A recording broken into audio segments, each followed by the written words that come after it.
Lucy O'Hara, she can ask me to do anything and I'll do it. And Lucy's one of the sweetest people that I know. And so she convinced me to come. And what I discovered when I came is that I wasn't coming for you. Actually, you were here for me, because I learned in interacting with you all that I needed to be here with you. I needed to see you, I needed to hear you, and I needed to feel the love. And so thank you all. Thank you.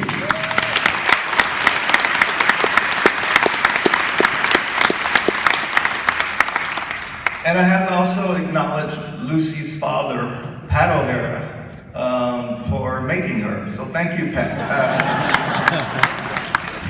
No, I have to acknowledge Pat because 10 years ago, Pat invited me to this very conference, and it was the first time that I came to this conference, and without Pat, throughout the years, I wouldn't be as healthy.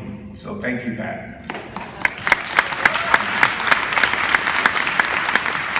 And finally, I have to acknowledge some of my intellectual partners, people who helped to sharpen my ideas and mind, who are here. My brother Fabrice from France. Fabrice, are you in the house? Fabrice. I have to acknowledge Fabrice. Daniel Wolf from OSF. I love arguing with Daniel about ideas. Thank you, Daniel. And finally, I have to acknowledge, many of you all know the slogan, "Nice people take drugs."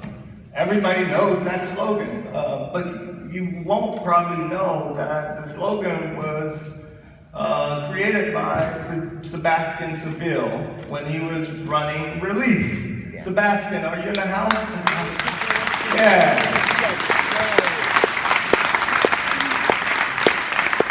I really enjoy arguing with Sebastian and running ideas past him because he does that white male British thing, you know, that authority kind of thing, and it's lovely to argue with him. Now, let's get to the business at hand. I'd like to pick up from where Louise left off. We actually got together and wrote out talks together, and she gave part 1. And now this is part 2. So the issue at hand is kind of simple. We have a problem. We have a problem with our current drug laws, drug policy. And the major problem, as I see it, as Louise sees it, is that, well, there are 3 major problems. One is that it limits your individual rights and freedoms. That's a major problem.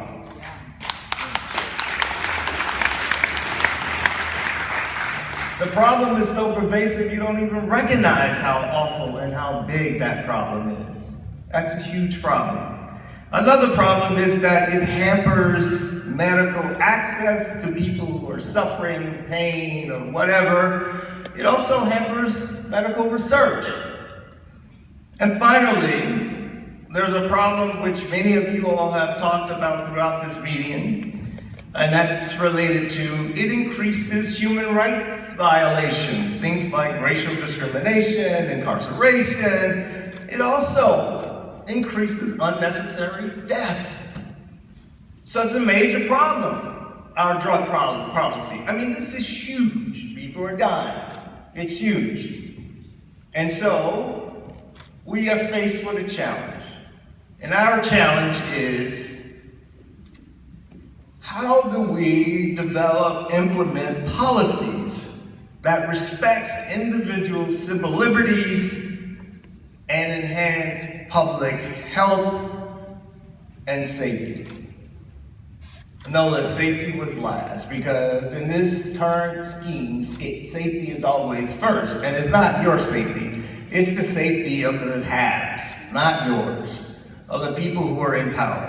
So, but that's our challenge. We have the challenge of balancing those things, individual civil liberty and civil rights, with public health and safety.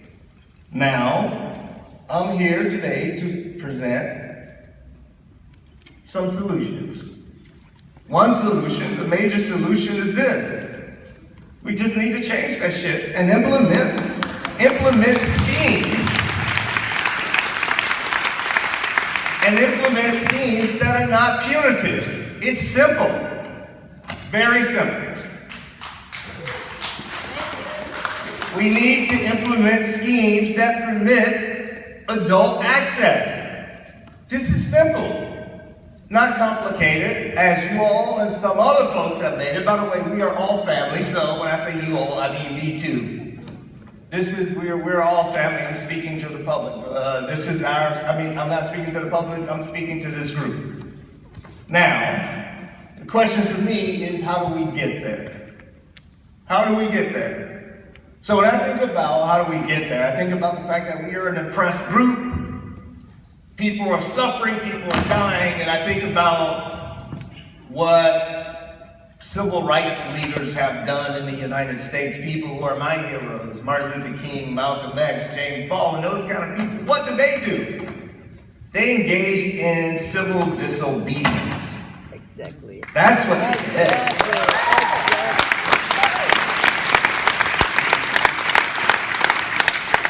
And many of the achievements that they were able to accomplish was because of this civil disobedience. And so I'm suggesting to you, I'm telling you, that's what we must do. We must engage in civil disobedience. Now, what do I mean? What do I mean? I'll take you back to 1963 when Martin Luther King was in the Birmingham. I'm sorry, that's the U.S. government. They do that shit.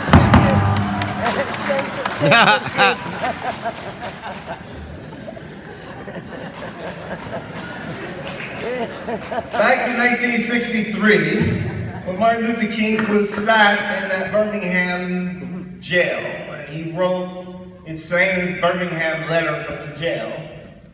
One of the things that he said many things. By the way, that's the problem for me. That's one of the greatest pieces of works in literature. It's only about 4 pages. I suggest you read it, particularly if you're going to be in this struggle. One of the things that he said in that piece is that one has a moral responsibility to disobey unjust laws.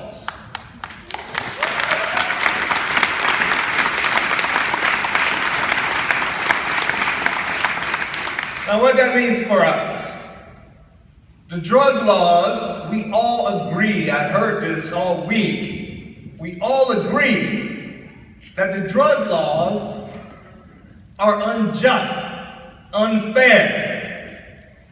As a result, if you're going to really be down, you have an obligation to disobey those unjust laws.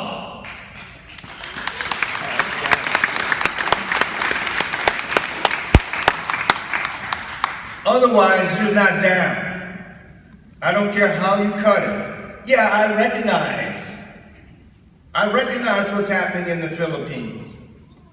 I recognize what's happening in places like China, in Iran. I also recognize that there were people in the United States in the 1940s, 50s, 60s, and even before that gave their life so I could be here, a black man, before you all, and do this work, so that I could get an education, so that my family could be okay. They paid the ultimate price with their life. I recognize that. So you have to look in the mirror and see if you're willing to do the same. Because I assure you, anything in life that's worth doing is not without risk. If you're not willing to do that, well, that's cool, at least you know it. But don't pretend to be down.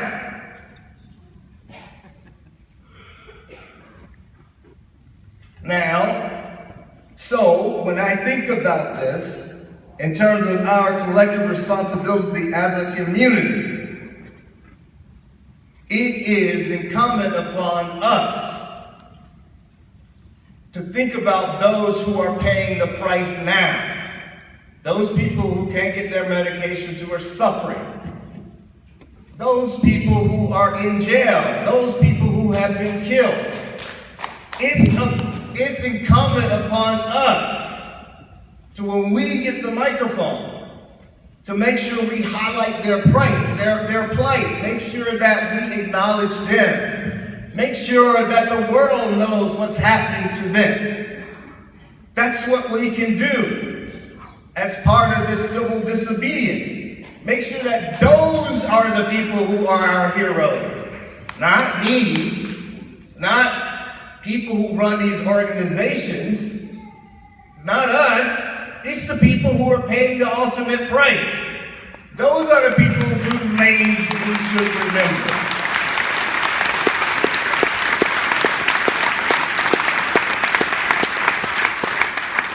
So make a commitment to make sure that when you get the microphone, you have pictures, you have their name, the people who are paying the ultimate price, the people who paid the ultimate price. Make sure you do that. That's one of the things that we can do. Civil disobedience. Another thing that we can do, and Luis and I, we talked about this earlier, and she was supposed to set you all up, but she was more gentle than me. The second thing is that we can get the fuck out of the closet about your drug use.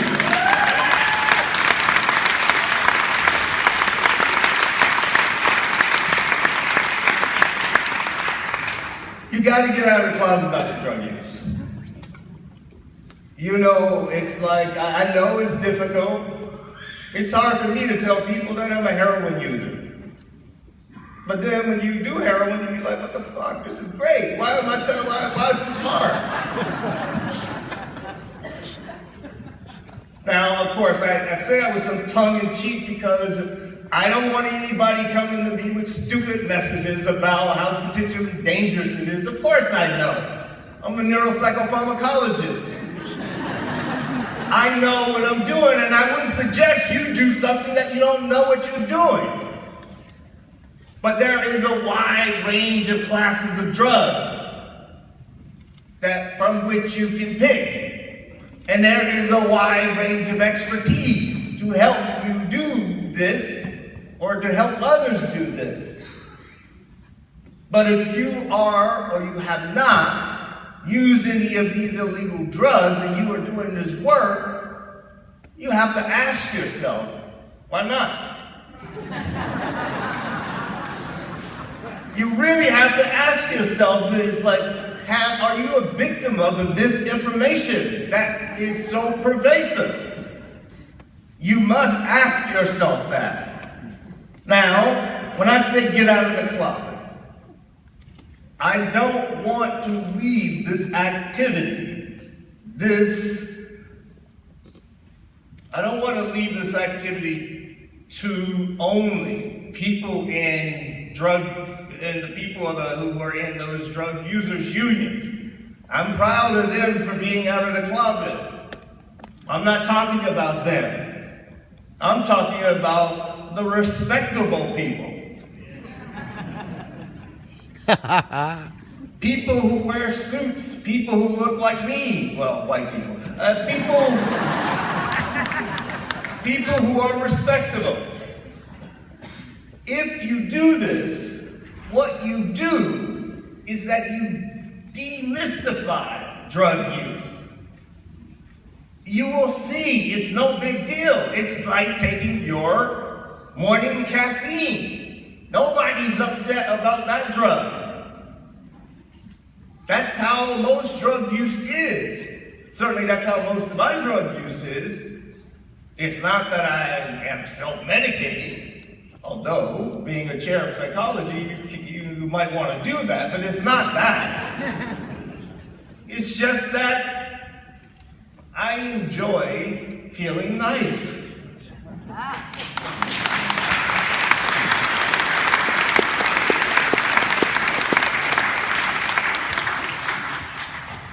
Now, the third thing that you can do is to stop conflating societal problems with drug use.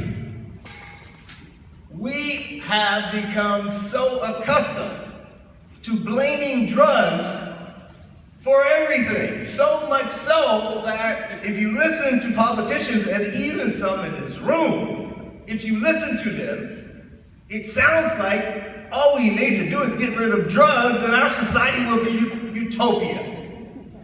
Bullshit. We know that. We know that. We know that the majority of people that use any drug are not dependent, not addicted. That tells you that you have to look beyond the drug. You have to look at psychosocial, environmental factors. You have to look at other factors and go beyond the drugs. And so when we stop conflating drug use with these other problems, then we can actually start solving people's problems. But as long as we are conflating these other problems with drug use, we're not going to help people. We will only give law enforcement more fodder to go after the drugs themselves and therefore go after people for whom we care.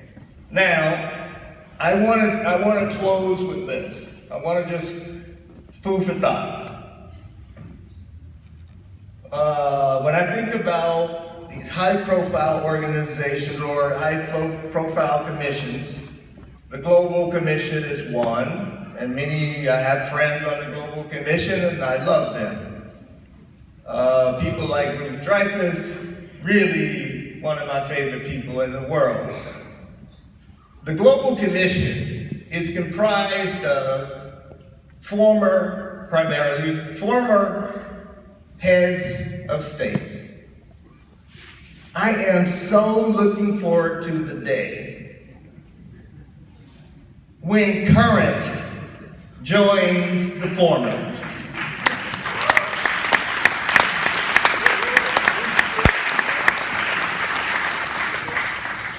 Until that happens, until we continue to make this point, we are primarily engaging in academic masturbation.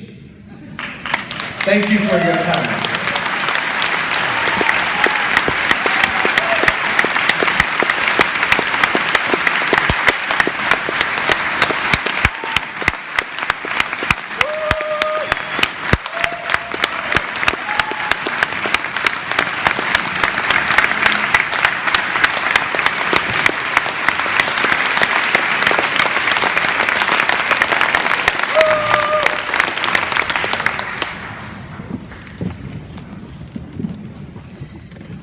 Thank you so much, Carl. I think now it's time to pause and thank those who have worked so hard to make this conference happen. Starting with our incredible conference partners, Abdesh, Jose, Deanna, and the team. As I mentioned,